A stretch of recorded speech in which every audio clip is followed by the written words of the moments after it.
Yo, brothers, what's good? Look, I'm in Pakistan. We got some goats up in here, bro. Look at them. You see them? Look, before I get to the topic of this video, I want to show y'all a little bit of goats and chickens we got. Boom. Oh, I got to be careful of my mic. There's like poop everywhere. Look. What's good, bro? What's good? Look at him. He just got his head through the cement. It's like a little kid. His parents are like in here. Whoop. Oh. He started almost biting on the wire. That would have been really bad. Oh no. Little man almost broke my wire. I hope this still works. I hope y'all can still hear me. I don't know if he bit it off completely. I guess that teaches me a lesson not to get my mic near the goats. Anyway, today I wanted to talk a little bit about cultivating interest, okay? So me and my aunt were having this conversation, and my aunt's son doesn't necessarily want to care to learn anything, or like learn to write, or like learn to do a certain kind of like homework or whatnot. And I can't blame him, because when we were kids, right, just like you and me, when we were kids, right, and we went to school, some of us did the work and got straight A's. That would be me. And I'm not saying this to boast. Just wait, okay, before any of you say, oh, he's humble bragging. Just wait. And some of you, maybe this might be you didn't care to get good grades because you didn't know how this serves you. And now I'm going to say that, look,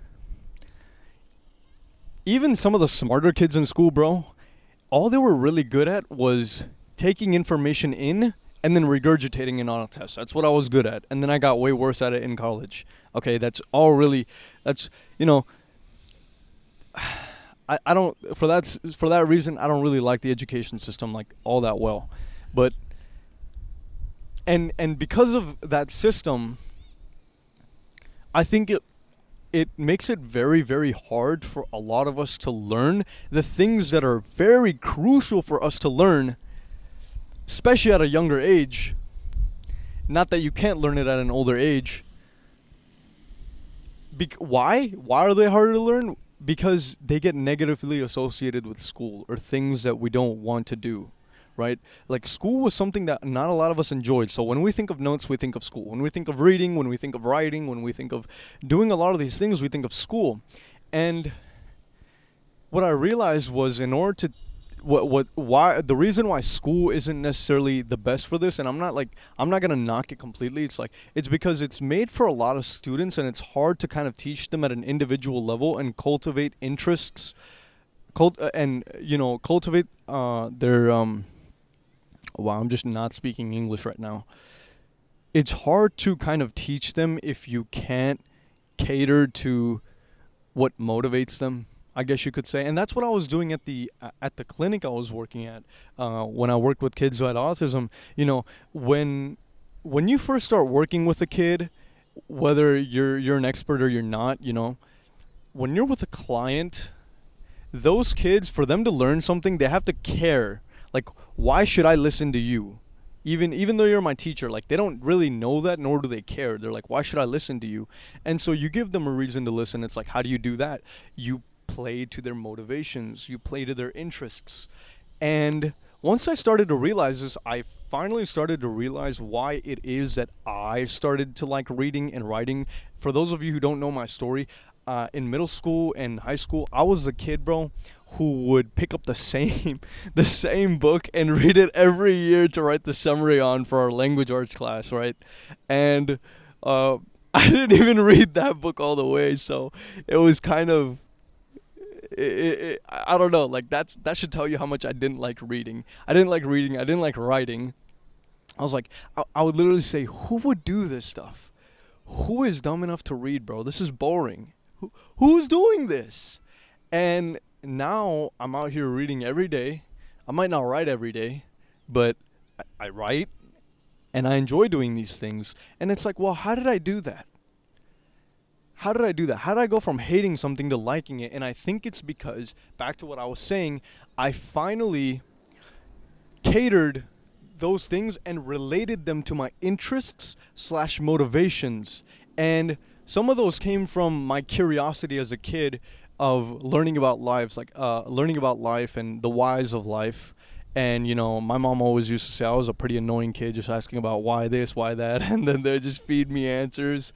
They'd just be like, "Oh yeah, 'cause this," and then at one point they'd just lie about things, just to, like, make things up, or at some point they'd have to give up because I would just ask way too many questions. But I think it came from that, and it came from someone who was actually willing to explain it to me in a manner that my mind works, which was Jordan Peterson, and that's what intrigued me so much.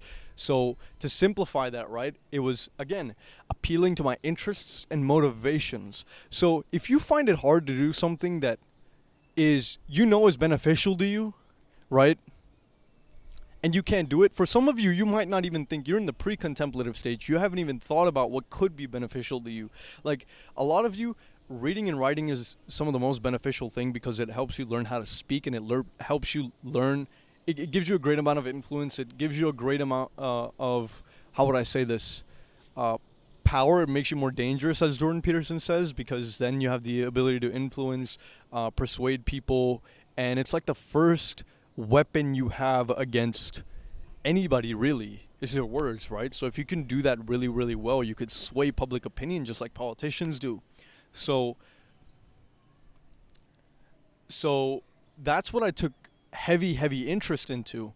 And a lot of you might be thinking, like, well, you might be in the same boat. You might think, well, reading is stupid, writing is stupid, and that might be true for you. Whatever it is, I don't really care. But some things you think about way too negatively because they've been associated with things that you didn't have a positive experience with, such as school, and so now you hate the things that they're associated with. So, for example, mathematics, science, any other subject, literally anything that could have been associated with school that you hate. First, you have to try getting yourself out of that mindset of, this thing's bad for me, or I don't like this thing because of school, or I don't like this thing because of X. Something happened in my younger years that I don't like this, because you have to think, okay, can this thing actually serve me? Can this thing that I don't like serve me? And if the answer to that is yes, it's like, okay, well, the answer is now yes, but how do I now cultivate an interest or motivation in order to do that thing? Because not all of us are going to like doing that thing. And, you're not always going to have an interest and motivation in doing such things, right? Sometimes I don't have an interest and motivation in going to the gym. But generally speaking, if you want to be good at something and provide the kind of value you want to society, right, and the people around you and your community, then you want to kind of like something. I disagree with this notion of, oh, you got to treat it like it's work. Like, I hate that shit. Like, I don't like what Andrew Tate says about that. I don't like that. It's like, no, I think you should follow what it is you like doing, because you have the utmost chance of trying to make a difference and caring to make that difference, right? And so now you have to find a way to create kind of interests and motivations that'll help you achieve that thing, right? And how would I say this? You have to try connecting it to different areas of your life that you do find interest in. So, for example, say as a kid I liked SpongeBob, but I didn't like reading. Now, how about I try to read something about SpongeBob? Okay? Like, trying to intertwine those.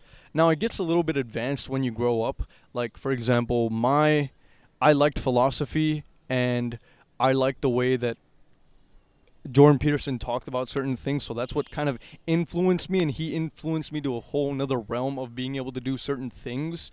And so that then allows me to open up my gates to a whole nother universe of things that I wouldn't have otherwise done, like reading or writing, and do those, and wanting to do those, which is what I find insane, okay? And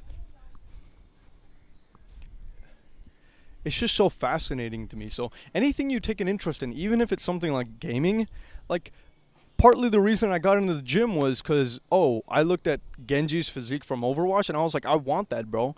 Or part of the reason I'm trying to become the kind of person I am was way back when I was a kid, I wanted to be like Optimus. Like, of course, I can't be like Optimus. I can't turn into a goddamn truck or whatever. But, like, his character was there. And I'm talking about the one from the movies, and so was Genji's character. So were these. So was Uncle Iroh. All these people from all these shows were examples, and they were the reason that I started to, open and introduce a lot of these universes to me. And then there were some of the reasons why I started to do some of the things I started to do. So if you got literally nothing from any of the videos that I just made, all I'm trying to really say is, if there's something you hate, right? Think, okay, can this thing serve me? So reading, do I hate it? Like maybe you're in the position I was like years ago. Do you hate it? Yes. But can it serve me? Yes. Well, how? Well, if I read books, I can actually like improve my life in a manner that helps me bring more value to my community, to possibly tilt the world into a more positive direction. Is that something that's worth living and gives me some meaning?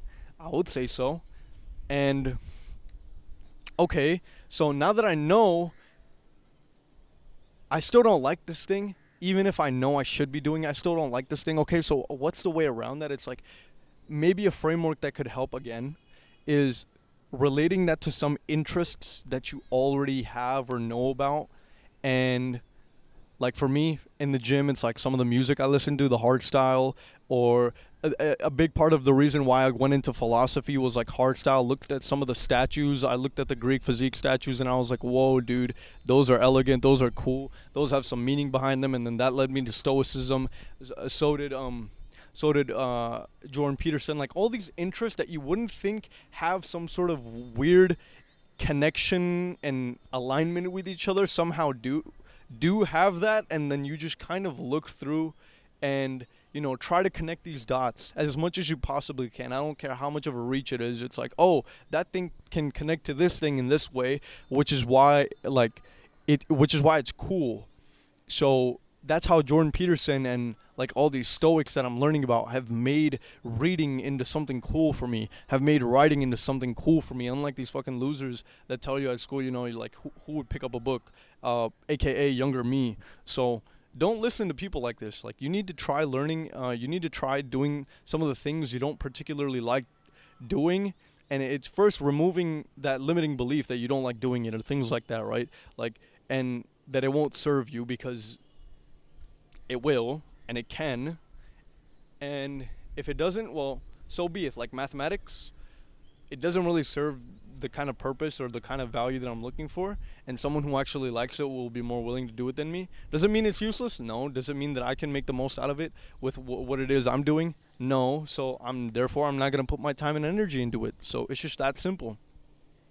But with reading and writing, now that I've learned the cool side of it, it's like, okay, I want to do this because I finally detached the negative association of school and the belief that I hate this thing and that it will never serve me, because those are also untrue. And so I want you to be able to look into that, be introspective and humble enough to kind of admit things like that to yourself.